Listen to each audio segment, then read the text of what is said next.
இப்ப தேர்தல் ஆணையத்தை வச்சு இந்த வேலையை செய்யறாங்களா, இந்த என்ஆர்சி என்பிஆர் வேலையை செய்யறாங்களாங்கிற ஒரு சந்தேகம் இல்லை, வலுவான சந்தேகமே இருக்கு. மக்கள்கிட்ட போய் நீங்க வந்து டாக்குமெண்ட் கொடுக்கணும், அரசாங்கம் தான் டாக்குமெண்ட் கொடுக்கணும். நான் இந்தியன் சிட்டிசனா இல்லையா நீங்க தான் வெரிஃபை பண்ணணும். 50 லட்சம் பேர் ஊடுருவல் இருக்காருன்னா 50 லட்சம் பேருடைய வாக்காளர் நீக்கிறீங்க. 50 லட்சம் பேர் ஓட்டு போட்ட எம்பி என்ன பண்ணுவீங்க? இப்போ பீகார் மாதிரியான மாநிலங்களில் பெர்த் சர்டிஃபிகேட் பெரும்பாலும் இருக்காது. பீகார் தேர்தல் ரிசல்ட் எப்படின்னா பாஜக கூட்டணிக்கு அது பெருசாக வெற்றி வாய்ப்பு இந்த முறை இல்லை. இது இப்போ நிறைய தேர்தல் ஆணையத்தின் சந்தேகங்களை கேட்குறாங்க, எதுக்கும் பதில் கிடையாது. இப்போ நீதிமன்றத்துக்கு எதுக்காகும்? தேர்தல் ஆணையத்தை வந்து ஒரு அளவுக்கு மேலே நீதிமன்றங்களும் தலையிட முடியாது. அப்போ இந்த பீகார் தேர்தலில் இந்த வேலையை செய்ய போகிறாங்க. 180 எம்பிகளுக்கு மேல நாடாளுமன்றத்தில் தொடர்ந்து இதை பத்தி விவாதிக்கணும். ராஜ்யசபாலையும் பேசுறாங்க, லோக்சபாலையும் பேசுறாங்க. அவங்க பேசுறதுக்கு நேரம் கொடுக்கறது இல்லை. ஏன்னா இந்த மாதிரி தேர்தலை ஒட்டுமொத்தமா எதிர்கட்சி ஒரு மாநிலத்தில் புறக்கணிக்கிறாங்க, தேர்தல் ஆணையத்தின் மீது நம்பிக்கை இல்லாமல் அப்படிங்கிற விஷயம் வந்து சுதந்திர இந்தியாவில் எனக்கு தெரிஞ்சு முதல் முறையாக நடக்கும் நினைக்கிறேன். ஊடக அறத்தை கடைபிடித்து வரும் நியூஸ் போக்கஸ் தமிழ் சேனலை சப்ஸ்கிரைப் பண்ணி ஆதரவு தாருங்கள்.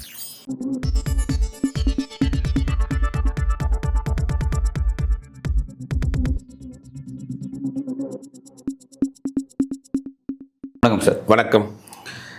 ராகுல் காந்தி அவர்கள் ஒரு பிரதானமான ஒரு குற்றச்சாட்டை வந்து இந்திய தேர்தல் ஆணையத்தின் மீது வைக்கிறாரு. அது அவர் எப்படி குறிப்பிட்றாருன்னா, இந்திய தேர்தல் ஆணையத்தையும் சேர்த்தும் பாஜக அரசையும் சேர்த்து தான் குறிப்பிட்றாரு. நம்ம நாட்டில் தேர்தல்களே திருடப்படுது அப்படின்ற ஒரு விஷயத்தை குறிப்பிட்றாரு. இவர் குறிப்பிட்ட இதே நேரத்தில் வந்து பீகாருக்கான எலெக்ஷன் நடந்துட்டுருக்கு, எலெக்ஷனுக்கான வேலைகள் நடந்துட்டுருக்கு. அங்கே அந்த எஸ்ஐஆர் அப்படின்ற விவகாரம் வந்து பெரிய இஷ்யூவாக மாறுது. பார்லிமெண்ட்டில் அது குறித்து பேசுறதுக்கான வாய்ப்புகள் கேட்குறாங்க. பட் வந்து வாய்ப்பு வழங்கப்படலை, அவை முடக்கப்படக்கூடிய விஷயத்தை பார்க்குறோம். ஒரு சீரியஸான சப்ஜெக்ட்ஸ்க்கு இது வந்துட்டுருக்கு, எப்படி பார்க்குறீங்க சார்? அது அந்த எஸ்ஐஆர் வாக்காளருடைய அந்த தீவிர திருத்தம் அப்படிங்கிறது பீகார் எலெக்ஷனில் கொண்டு வர போகிறோம் அப்படிங்கிறாங்க. பீகார் எலெக்ஷன் நம்ம எல்லாருக்கும் தெரியும், இந்த வருட இறுதியில் நடக்க போகுது. எல்லா தேர்தல் நடைமுறைகளுமே தேர்தல் நடப்பதற்கு முன்னால் வந்து அந்த வாக்காளர் சரிபார்க்கும் நிகழ்ச்சி நடக்கும்.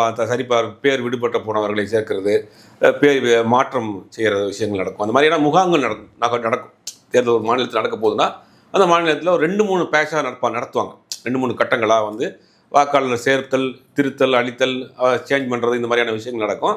அப்படி தான் இது பீகாரில் கொண்டு வர போகிறாங்க. இந்த ஸ்பெஷல் திருத்தம் எஸ்ஐஆர் சொல்லக்கூடிய அந்த சாருங்கிறது கொண்டு வர போகிறாங்க அப்படின்னு பார்க்குறப்ப அது ஒரு பெரிய பூகத்தை கிளப்பி விட்டுருக்கு. அது என்ன சொல்கிறாங்கன்னா, நீங்கள் வந்து 2003 பிறகு பிறந்த நபர்களாக இருந்ததுன்னா நீங்கள் வந்து ஒரு இந்தியன் சிட்டிசன் தான், நீங்கள் வாக்களிக்கக்கூடிய தகுதி உடையவர் தான் அப்படின்னு நீங்கள் வந்து தீர்மானிக்கிறதுக்கு சில டாக்குமெண்ட் வேணும்.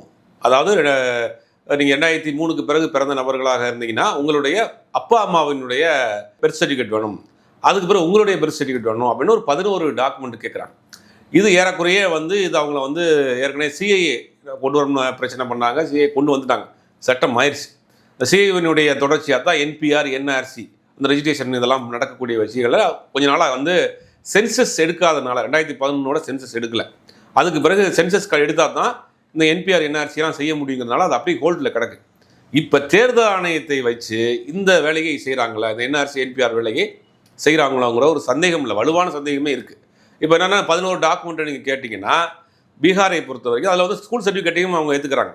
ஆனால் பீகாரை பொறுத்த வரைக்கும் ஒரு 25 to 30% வந்து அவங்க 10ஆவதே தாண்டாதவர்கள் இருக்கிறாங்கன்றாங்க, ஒரு கருத்து கணிப்புகள் வருது. அப்படிங்கும் போது அவங்க எங்கே போய் சர்டிஃபிகேட் வாங்குவாங்க? ரெண்டாவது பேரண்ட்டோடைய சர்டிஃபிகேட் அப்படிங்கிறது அது ஒரு பெரிய கேள்விக்குறி. ஒரு டேட்டா என்ன சொல்கிறாங்கன்னா, இந்தியா முழுவதும் கிட்டத்தட்ட 35% மேலே வந்து பல பேருக்கு பெர்த் சர்டிஃபிகேட் இருக்காது, இப்போ உள்ள கரண்ட்டு டேட்டா சொல்கிறாங்க.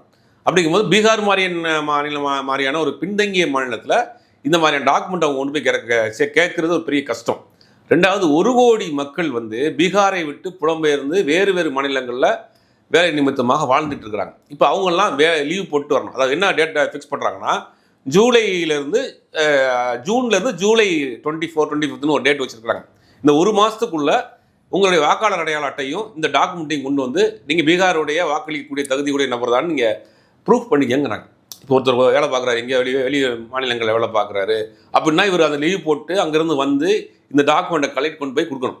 இதே மாதிரி அங்கே பீகாரில் என்ன நடந்திருக்குன்னா, ஒரு இராணுவ அதிகாரி வந்து லீவ் போட்டு வந்திருக்காரு. அதே மாதிரி இவர் கொடுக்க போகிறப்ப அவருடைய பேர் ஆல்ரெடி இதில் கொடுத்துருக்குறாங்க, டாக்குமெண்ட் கொடுத்துருக்காங்கன்னு ஒரு சர்ச்சையாகி அவர் கோர்ட் வரைக்கும் போயிருக்காரு. அந்த பிரச்சனை நடக்குது. இப்போ தொடர்ந்து மிகப்பெரிய ஒரு குளறுபடி, கிட்டத்தட்ட 25 லட்சம் வாக்காளர்களை நீக்கி இருக்கிறோங்கிறாங்க.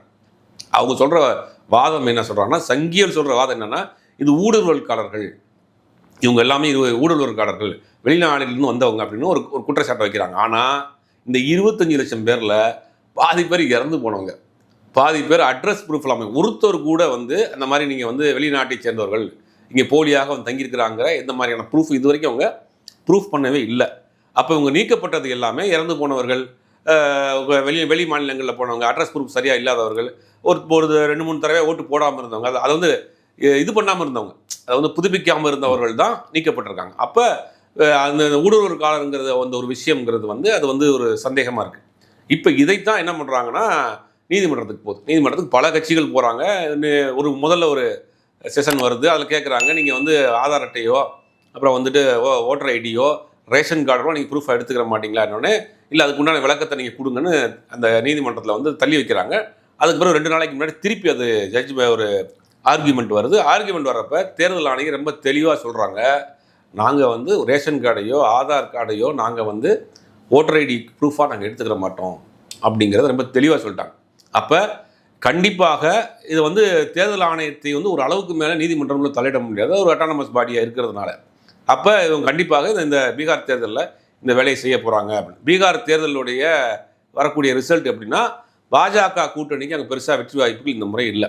அங்கே பார்த்தீங்கன்னா ஐக்கிய ஜனதாதளம், ராஷ்ட்ரிய ஜனதாதளம், லல்லு பிரசாத் யாதவ், நிதிஷ்குமார், இவங்க 2 பேர் தான் அங்கே ரொம்ப ஸ்ட்ராங்கான ஒரு பார்ட்டியாக, ரீஜனல் பார்ட்டியாக இருக்கிறாங்க. இந்த 2 பேர் தான் மாறி மாறி வர்றாங்க. இவர்களை சார்ந்து தான் காங்கிரஸும் பிஜேபியும். இப்போ வந்து ஆர்ஜேடி கூட ஜாயிண்டாக தான் காங்கிரஸ் இருக்குது, ஐக்கிய ஜனதாவோட ஜாயிண்டாக தான் பிஜேபி இருக்குது. இவங்க 2 பேர் தான். இது இல்லாமல் சிராக் பாஸ்வான் இருக்கார், ராம்விலாஸ் பாஸ்வானுடைய பையன். அவர் ஒரு தலித் வாக்குகளை குறிவைத்து அவர் ஒரு ஓட் ஃபேக்டராக இருக்கிறார். அவர் அந்த கூட்டணிக்குள்ளே தானே இருக்கார். அந்த கூட்டணியில் இருக்கார். போன முறை அவர் தனிச்சு நின்று கிட்டத்தட்ட 4-5% வாங்கி, அதுதான் மிகப்பெரிய பாஜக கூட்டணிக்கு வெற்றியை அவர் தான் தேடி தந்தார். ஏன்னா அந்த பெர்சன்டேஜில் தான் அவங்க ஜெயிச்சே உள்ளே போனாங்க. அந்த வாக்குகளை அவர் வாங்கி இது பண்ணிட்டார். இந்த முறை அவரை வெளியில் விடாமல் உள்ளே வச்சுருக்காங்க. இதில் இன்னொரு நபர் இந்த முறை வந்து ரொம்ப ஆக்டிவாக அங்கே இறங்கி வேலை பார்த்துட்டு இருக்காரு, பிரசாந்த் கிஷோர்.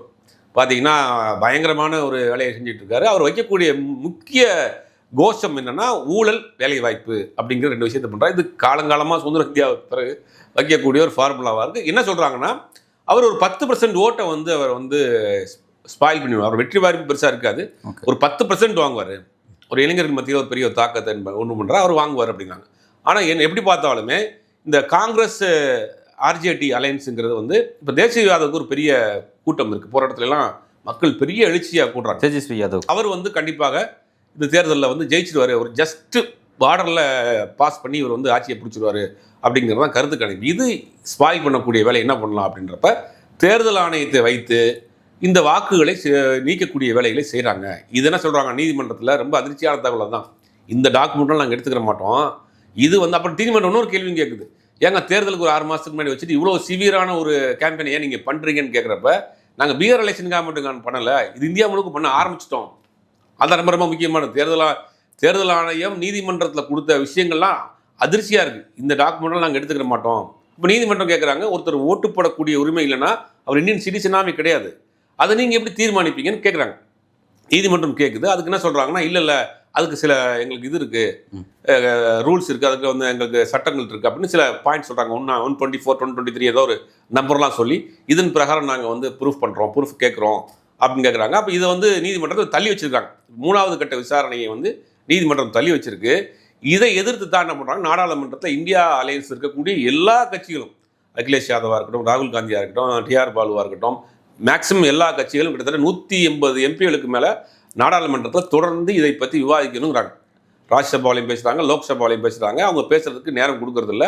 அதுக்கு பிறகு தான் இந்த டெபுட்டி துணை ஜனாதிபதி வெளியில் வந்தார். அதுக்கு அந்த இஷ்யூ போய்கிட்டு இருக்கு. இப்போ என்னென்னா தினமும் வந்து வெளியில் வந்து ப்ரொட்டஸ்ட் பண்ணிட்டு இருக்காங்க, கருப்பு சட்டையை போட்டுக்கிட்டு ரிஜெக்ட் சார் அப்படின்ற ஒரு பதாகையை வச்சுக்கிட்டு இந்தியா அலையன்ஸ் இருக்கக்கூடிய எல்லாரும் பேசுகிறாங்க. இது ஒரு பெரிய ஜனநாயக படுகொலை. திட்டமிட்டே குறிப்பிட்ட ஆட்களை வாக்களிக்க விடாமல் செய்யக்கூடிய வேலையை தேர்தல் ஆணையத்தை வைத்துக்கொண்டே செய்கிறாங்கிறதான் குற்றச்சாட்டு. ஏற்கனவே யூபியில் பல மாநிலங்களில் நடந்த தேர்தலில் என்ன பண்ணுறாங்கன்னா, இந்த மாதிரி தலித்து ஏரியாக்களில், இஸ்லாமிய ஏரியாக்களில் அந்த நேரங்களில் அவர்களை மிரட்டி ஓட்டு போட விடாமல் பண்ணாங்க. அதெல்லாம் சம்பவம் செய்திகள்லாம் வந்துச்சு. அப்படி நடக்கிறப்ப இது நேரடியாகவே அவங்க வாக்காளர் பட்டியலிருந்தே நீக்கிட்டோம்னா அவங்க வந்து ஓட்டு போட முடியாது. இதில் என்னென்னா, ஆர்எஸ்எஸ்ஸினுடைய அஜெண்டா தான் இஸ்லாமியர்கள், கிறிஸ்தவர்கள், தலித்துகளை இந்த நாட்டின் இரண்டாம் தர குடிமக்களாக வச்சிருக்கணும்னு நினைக்கிறாங்க. அதுக்கு தான் அவங்க சிஏஏ கொண்டு வராங்க. இப்போ அதை நடைமுறைப்படுத்துவதில் தாமதமாகுது. கொண்டு வந்துட்டாங்க, சட்டமாயிருச்சு, சிஏஏ அமலில் இருக்குது. அப்போ மற்ற விஷயங்கள்லாம் நடைமுறைப்படுத்துறதுக்கு லேட் ஆகிறதுனால தேர்தல் ஆணையத்தை வச்சு பண்ணுறாங்க. கிட்டத்தட்ட என்ன சொல்கிறாங்கன்னா 1 கோடி பேர் அங்கே வாக்களிக்கக்கூடிய தகுதியை இழக்க போகிறாங்க பீகாரில் இந்த தேர்தலில். இது ஒரு பெரிய ஜனநாயக படுகொலை. அது தேர்தல் ஆணையத்தை வச்சு லீகலாக பண்ணுறாங்கங்கிறதான் குற்றச்சாட்டு. இதை தொடர்ந்து தான் இப்போ என்ன பண்ணியிருக்காருன்னா நம்ம தேசிய யாதவ் என்ன பண்ணுறாரு, இன்னைக்கு வந்து இந்தியா அலையன்ஸ் லீடர்ஸ்லாம் ஒரு மீட்டிங் ஒன்று அரேஞ்ச் பண்ணியிருக்காரு. பண்ணிவிட்டு ஒட்டுமொத்தமாக பாய்காட் பண்ணிடுவோம் எலெக்ஷனை, பீகார் எலெக்ஷனை எதிர்க்கட்சிகள் புறக்கணிப்புங்கிற முடிவு எடுக்கலாங்கிற மாதிரியான ஒரு மீட்டிங் இன்னைக்கு நடக்குது. அநேகமாக ஒரு 2 நாள் அதை பற்றின ஒரு பரபரப்பான செய்தி வரும். ஒரு சீரியஸான இடத்து நகருது, அதாவது தேர்தல்களே திருடப்படுது அப்படின்னு சொல்லி பிரதான எதிர்க்கட்சி தலைவர் ராகுல் காந்தியை முன்வைக்கிறார் அப்படின்னா ஒரு சீரியஸான சார்ஜஸாக இருக்குது. இப்போ இந்த விஷயத்தில் என்னென்னா, இப்போ நீங்கள் சொல்ல மாதிரி இந்த எஸ்ஐஆர் அப்படிங்கிற ஒரு விஷயத்தை தான் வந்து ரொம்ப எதிர்த்து ஃபைட் பண்ணுறாங்க ஒரு பக்கம். இந்த எஸ்ஐஆர் விஷயத்தில் என்னென்னா, நீங்கள் சொல்ல மாதிரி சிஏ உள்ளே கொண்டு வராங்க, அதாவது குடியுரிமை, ஒருத்தர் வந்து இந்தியாவோட சிட்டிசனா அப்படிங்கிற விஷயத்தை அங்கீகரிக்கக்கூடிய ஒரு வேலையை வந்து உள்துறை அமைச்சரோட வேலை, அதை எப்படி எலெக்ஷன் கமிஷன் செய்யும் அப்படின்ற ஒரு கேள்வி இருக்குது. அது நீதிமன்றமே கேட்குது. பட் இப்படி இருக்கும்போது இந்த வாதத்தை நீதிமன்றத்தில் முன்வைக்கும் போது எங்கே வந்து எதிர்த்தரப்பு வாதங்கள் தோற்கடிக்கப்படுது, அது எப்படி அந்த இடத்துல வந்து எலெக்ஷன் கமிஷனை ஸ்கோர் பண்ணுறாங்க. எலெக்ஷன் கமிஷன் ஸ்கோர் பண்ணுறதுக்கு என்ன காரணம் அப்படின்னா, எலெக்ஷன் கமிஷன் வந்து ஒரு அட்டானமஸ் பாடி, அதுக்கு சில இது இருக்குது, உரிமைகள் இருக்குது, அதையும் அவங்க பயன்படுத்துகிறாங்க. ஒரு அளவுக்கு மேலே நீதிமன்றம் வந்து சஜஷன் தான் கொடுக்க முடியும், ஆர்டர் போட முடியும். நீதிமன்றம் வந்து ஆலோசனை சொல்லாமே தவிர ஆர்டர் போடுற இடத்துல நீதிமன்றம் தேர்தல் ஆணையத்துக்கு கிடையாது. தேர்தல் ஆணையம் தேர்தல் சிறப்பாக நடைபெறணும் அப்படிங்கிறதுக்காகத்தான் நம்ம இந்திய அரசியலமைப்பு சட்டத்தில் தேர்தல் ஆணையத்தில் எந்த விதமான அரசியல் இடையூறு இருக்கக்கூடாதுங்கிறதுக்காக தான் உருவாக்கப்பட்ட ஒரு பாடி. அது 1950 உருவாக்கப்பட்ட ஒரு பாடி. அதுக்கு பிறகு நடந்த எல்லாருமே பார்த்தீங்கன்னா இப்படி தான் நடந்திருக்கு.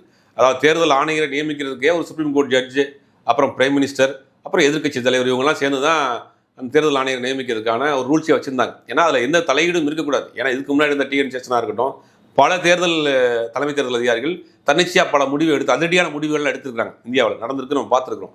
ஆனால் இப்போ என்ன நினைக்குதுன்னா, இவரை நியமிச்சிருக்காங்க, யானேஸ்வர் இவர் நியமிச்சிருக்கிறாங்களே புதுசாக, இவர் நியமித்ததுலேயே பல குளறுபடிகள் குழப்படியாக இருக்குது. ஏன்னா திடீர்னு அவரை வந்து எந்த விதமான புரோட்டோக்காலையும் அவங்க ஃபாலோ பண்ணாமல் நியமிச்சுட்டாங்கன்னாங்க. தேர்தல் ஆணையரை நியமிக்கக்கூடிய அந்த குழுவில் இருந்தே சுப்ரீம் கோர்ட் ஜட்ஜை தூக்கிட்டாங்க. சுப்ரீம் கோர்ட் ஜட்ஜை எடுத்துட்டு இப்போ பிரைம் மினிஸ்டர், எதிர்க்கட்சி தலைவர், opposition leader and cabinet equal ஒரு மினிஸ்டர் அப்படின்னு கொண்டு வந்துட்டாங்க.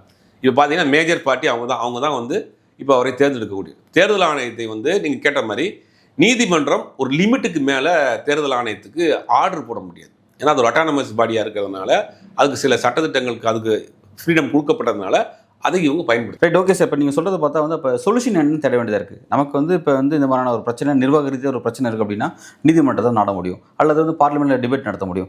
பார்லிமெண்ட்டில் டிபேட்டுக்கான ஸ்பேஸ் கிடைக்க மாட்டேங்குது. நீதிமன்றத்தில் பார்த்தா ஓரளவுக்கு மேலே நகர முடியல அப்படின்னு இருக்கும்போது, அப்போ இதோடைய இறுதி தீர்வு தான் என்ன, எதை நோக்கி போனால் இந்த பிரச்சனை சரி பண்ண முடியும்? மக்கள் மத்தியிலே கொண்டு போய் சேர்றது. 3 வேளாண் சட்டங்கள் வந்துச்சு. 1 இன்ச்சு, 1 கமா, 1 புள்ளி கூட மாற்ற மாட்டோம், நாங்கள் நிறைவேற்றிய சட்டம் நிறைவேற்றியது தான். மக்கள் தொடர்ந்து போராடினாங்க. கிட்டத்தட்ட 100-150 நாளைக்கு மேலே போராடினாங்க. அதுக்கு பிறகு வழி இல்லாமல் இந்த 3 சட்டங்களையும் வாபஸ் வாங்கினாங்க. மக்கள் எழுச்சிக்கு முன்னாடி எவ்வளோ பெரிய அரசாங்கமாக இருந்தாலும் சரி, எவ்வளோ பெரிய சர்வாதிகாரியாக இருந்தாலும் சரி, மண்டிக்கிட்டே மக்களுக்காக தான் சட்டம். நீங்கள் சட்டத்தை திருத்தலாம், மக்களுக்காக சட்டத்தை திருத்தலாம், சட்டத்தை ஏற்றலாம், சட்டத்தை நீக்கலாம். இப்போ மக்களுடைய சக்தி தான். எதிர்க்கட்சிகள் வலுவாக என்ன செய்யலாம் அப்படின்னா, இப்போ தேர்தலை புறக்கணிக்கக்கூடிய முடிவுங்கன்னா, இந்திய தேர்தலுடைய வரலாற்றிலேயே இப்படி ஒரு நல்ல சம்பவம் நடந்துச்சுன்னா அது முதல் முறையாக இருக்குன்னு நினைக்கிறேன், எனக்கு விவரம் தெரிஞ்சு. ஏன்னா இந்த மாதிரி தேர்தலை ஒட்டுமொத்தமாக எதிர்க்கட்சி ஒரு மாநிலத்தில் புறக்கணிக்கிறாங்க, தேர்தல் ஆணையத்தின் மீது நம்பிக்கை இல்லாமல் அப்படிங்கிற விஷயம் வந்து சுதந்திர இந்தியாவில் எனக்கு தெரிஞ்சு முதல் முறையாக நடக்க போகுதுன்னு நினைக்கிறேன். அப்படி நடந்ததுன்னா ஒரு பெரிய கவன ஈர்ப்பு வரும். தேர்தல் ஆணையத்திற்கு அது மிகப்பெரிய ஒரு கரும்புள்ளி. தேர்தல் ஆணையமே இல்லை அப்படிங்கிற மாதிரியான ஒரு நிலைமைக்கு போயிடும். இப்போ எதிர்க்கட்சிகள் இந்த விஷயத்தை ரொம்ப சீரியஸாக எடுத்துகிட்டு போகிறாங்க. மக்களை நோக்கி போயிட்டு மக்களை திரட்டி மக்கள் போராட்டமாக மாற்றினா தான் இதை கொண்டு வர முடியுமே ஒழிய மற்றபடி இதை ஒன்றும் செய்ய முடியாது. Right sir. இப்போ வந்து நீங்கள் இந்த தேர்தல் புறக்கணிப்பு அப்படின்ற ஒரு இடத்த நோக்கி எதிர்க்கட்சி நகராங்கன்னு சொல்கிறது ஒரு சீரியஸான சார்ஜஸ். இப்போ எலெக்ஷன் கமிஷன் என்ன, அது மீது நம்பிக்கையே போயிட்டுன்னு சொல்லி உலக அளவில் அதோடைய பிம்பம் மாறிடும் அப்படிங்கிற மாதிரியான சீரியஸான சார்ஜஸ் வருது. ஸோ வந்து இப்போ இந்த நேரத்தில் வந்து எலெக்ஷன் கமிஷன் என்ன சொல்கிறாங்கன்னா, தேர்தலை நேர்மையாக நடத்துவதற்காக எல்லா கட்சிகளோட வந்து நாங்கள் தனித்தனியாக ஆலோசனை கூட நடத்த தயாராக இருக்கோம்னு சொல்லிட்டு எலெக்ஷன் கமிஷன் வந்து அறிவிக்கிறாங்க. இந்த அறிவிப்பு அதோட பின்விளைவாக அந்த விஷயத்துக்கான ரியாக்ஷனாக இதை பார்க்குறீங்களா, அல்லது இது எப்படி இந்த விஷயத்தை நீங்கள் எப்படி பார்க்குறீங்க? நாளைக்கு கோர்ட்டில் அவங்க சொல்லுவாங்க, நாங்கள் எல்லா கட்சியும் தனியாக கூப்பிட்டு விளக்கம் கொடுத்துட்டோம்னு சொல்கிறதுக்காக கூப்பிட்றாங்க. அதனால் ஒரு பிரயோஜனமும் கிடையாது. ராகுல் காந்தி கேட்குறாரு, மகாராஷ்டிரா தேர்தல் நடந்த 4 to 6 நடந்த ஃபுட்டேஜ் கேட்குறாரு, கொடுக்க மாட்டேங்கிறீங்க. இது இப்போ நிறையா தேர்தல் ஆணையத்தின் மீது சந்தேகங்களை கேட்குறாங்க, எதுக்கும் பதில் கிடையாது. இப்போ நீதிமன்றத்துக்கு எதுக்காக போவோம்? நீதிமன்றத்தில் சொல்கிறதுக்கு நாங்கள் எல்லா அரசியல் கட்சியிலையும் கூப்பிட்டு நாங்கள் எக்ஸ்பிளைன் பண்ணிட்டோம், எங்கள் தரப்புலேருந்து எந்த விதமான இதுவும் கிடையாது அப்படின்னு சொல்கிறதுக்காக இன்றைக்கி எல்லா கட்சியும் தனித்தனியாக வாங்க நாங்கள் உங்களை எக்ஸ்பிளைன் பண்ணுறோம் அப்படின்னு சொல்கிறதே வந்து அது ஒரு கண்துடைப்பு தான், ஒரு நாம்கி வாசி தான். நீதிமன்றத்தில் அதை ப்ரூஃபாக காட்டுறதுக்காக கூட்டுறாங்க. இதனால் எந்த பலனும் ஏற்படுறது? ஏன்னா இத்தனை எதிர்க்கட்சிகள் நெருக்கடி கொடுக்குறப்ப சரி இந்த எஸ்ஐஆரை வந்து நாங்கள் இப்போதைக்கு ஹோல்டு பண்ணுறோம், இந்த தேர்தலில் வேண்டாம், தேர்தல் முடியட்டும் அப்படின்னு ஒரு முயற்சி வரணும்ல. இப்போ என்ன சொல்கிறாங்க, ஊடுருவல்காரர்கள் நீங்கள் வந்து அதனால தான் வந்து நாங்கள் நீக்கிறோம் அப்படின்னா, போன வருஷம் தேர்தல் நடந்துச்சு. போன வருஷம் இப்போ எதை நீங்கள் சொல்கிற கணக்கு பிரகாரம் 1 கோடி பேர் ஊடுருவல்காரர்கள், 50 லட்சம் பேர் ஊடுருவல்காரர்னா 50 லட்சம் பேருடைய வாக்காளர் நீக்கிறீங்க. 50 லட்சம் பேர் ஓட்டு போட்ட எம்பியை என்ன பண்ணுவீங்க? அவங்க நீக்கணுமா இல்லையா? இதை தான் பலரும் கேட்குறாங்க. 50 லட்சம் பேர் நீங்கள் நீக்கிட்டீங்க, நீங்கள் தகுதி இல்லை, ஓட்டு போடுவதற்கு தகுதி இல்லைன்னு.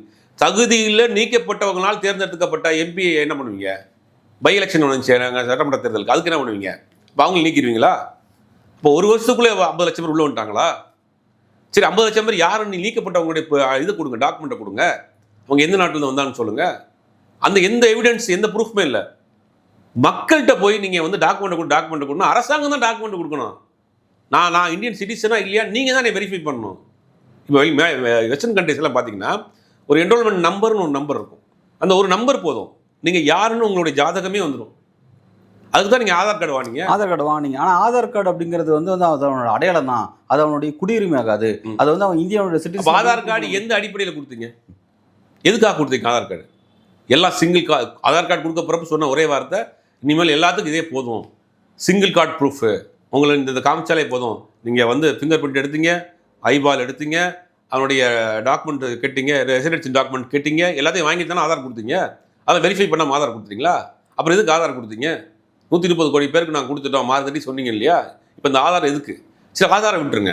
ரேஷன் கார்டு லோக்கல் இருக்க ஆட்கள் அதை வந்து வெரிஃபை பண்ணி கொடுக்கக்கூடிய ஒரு விஷயம்.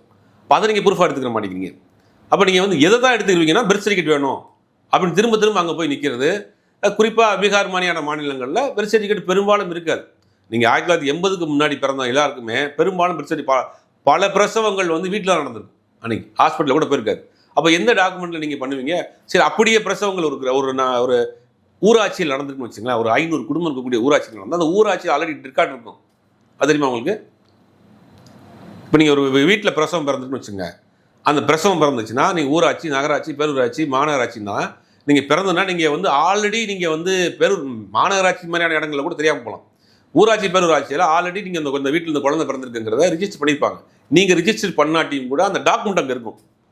40 வருஷத்துக்கு முன்னாடி நடந்தவரை அந்த கிராமத்தில் போய் அங்கே இருக்கிற பஞ்சாயத்து ஆஃபீஸில் இந்த வீட்டில் இவருடைய மகன், இவருடைய மனைவிக்கு குழந்தை பிறந்திருக்கா அப்படின்னு கேட்டால் டாக்குமெண்ட் எடுத்து பார்த்தா இருக்கும். நீங்கள் அதை வெரிஃபை பண்ணி அவன் இருக்கா இல்லையான்னு பார்த்து நீங்கள் தான் டெலிட் பண்ணணும். அதை விட்டுட்டு இவங்களோட டாக்குமெண்ட் கேட்டிங்கன்னா, இப்போ நீங்கள் இப்போ 11 டாக்குமெண்ட் கேட்குறீங்க அப்படின்னா அவன் உண்மையிலே அவன் வந்து சிட்டிசனா, ஓட்டு போட்டிருக்கிறான் அதுக்கு முன்னாடி, அவன் எந்த ஒரு இடத்துல பிறந்திருக்கான் அதை வெரிஃபை பண்ணுங்கள். தேர்தல் ஆணையத்துக்கு வேறு என்ன வேலை இருக்குது? ஒவ்வொரு பகுதியாக வெரிஃபை பண்ணுங்கள். டவுட்டாக இருக்கிறவங்களுடைய டாக்குமெண்ட்டை வாங்கி பாருங்கள். அது உண்மையிலே டாக்குமெண்ட் இல்லைன்னா அதுக்கப்புறம் நீங்கள் இது பண்ணுங்கள், நாங்கள் உட்காந்துக்குருவோம், நீங்கள் 11 டாக்குமெண்ட்டை கொடு, இல்லாட்டி ஓட்டு போட முடியாதுன்னு சொல்கிறது இது என்ன வந்து நியாயம்? அப்புறம் இதுக்கு ஆதார் கொடுத்தீங்க.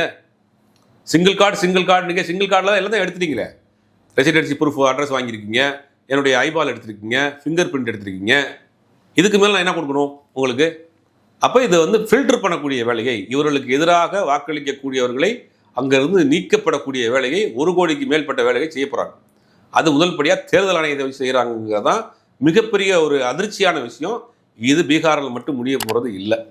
ஓகே சார், ஒரு பெரிய சீரியஸான விஷயமா தான் நகரப்போகுது. எலெக்ஷன் கமிஷனோட இந்த நடவடிக்கைக்கு எதிராக தேர்தல் புறக்கணிப்பு அப்படின்ற ஒரு எக்ஸ்ட்ரீம் லெவலுக்கு வந்து எதிர்கட்சியில் நகராங்க அப்படின்னா ஒரு சீரியஸான ஒரு சார்ஜஸ் தான், சீரியஸான விவகாரம் தான். அடுத்த கட்டம் எதை நோக்கிங்கிறத பொறுத்து வந்து பார்க்கலாம். நன்றி.